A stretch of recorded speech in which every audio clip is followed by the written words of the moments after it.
తెలుగు ఇండస్ట్రీలోకి ఇప్పటివరకు మాలీవుడ్కి చెందిన ఎంతో మంది హీరోయిన్లు ఎంట్రీ ఇచ్చి మంచి సక్సెస్ సాధించారు. అలాంటి వారిలో ప్రియమణి ఒకరు. 2003లో ఎవరే అతగాడు మూవీతో టాలీవుడ్లోకి అడుగుపెట్టింది. కానీ ఈ మూవీ పెద్దగా సక్సెస్ సాధించలేదు. ఆ తరువాత జగపతి బాబుతో కలిసి నటించిన పెళ్లైన కొత్తలో మంచి సక్సెస్ సాధించడమే కాదు, ప్రియమణికి వరుస ఆఫర్లు తెచ్చిపెట్టింది. ఎన్టీఆర్తో నటించిన యమదొంగ బ్లాక్ బస్టర్గా నిలిచింది. అప్పటి వరకు ఎంతో సాంప్రదాయ లుక్లో కనిపించిన ప్రియమణి నితిన్తో నటించిన ద్రోణ మూవీలో బికినీతో రెచ్చిపోయింది. ఇంకేముంది, అప్పటి నుంచి ప్రియమణికి తెలుగు, తమిళ, కన్నడ, మలయాళ భాషల్లో బిజీ హీరోయిన్ గా మారింది. తెలుగుతో పాటు పలు భాషల్లో నటిస్తూ తనకంటూ ప్రత్యేక ఇమేజ్ సొంతం చేసుకుంది ప్రియమణి.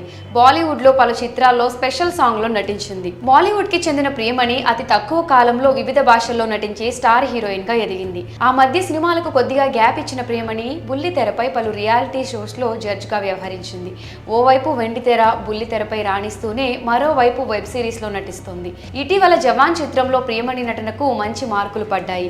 దీంతో ఆమెకు వరుసగా బాలీవుడ్ లోనూ ఛాన్సులు వస్తున్నాయి. తాజాగా ప్రియమణి తనకు ఎంతో ఇష్టమైన మెర్సిడీస్ బెంజ్ కంపెనీకి చెందిన GLC మోడల్ లగ్జరీ కారును కొనుగోలు చేసింది. దేశంలో ఎంతో ప్రజాదరణ పొందిన మెర్సిడీస్ బెంజ్ GLC SUVని చాలా మంది సెలబ్రిటీలు, ప్రముఖులు కొనుగోలు చేశారు. తాజాగా వీరి ఖాతాలోకి నటి ప్రియమణి కూడా చేరింది. ఖరీదైన జర్మన్ లగ్జరీ కారు కొనుగోలు చేసింది.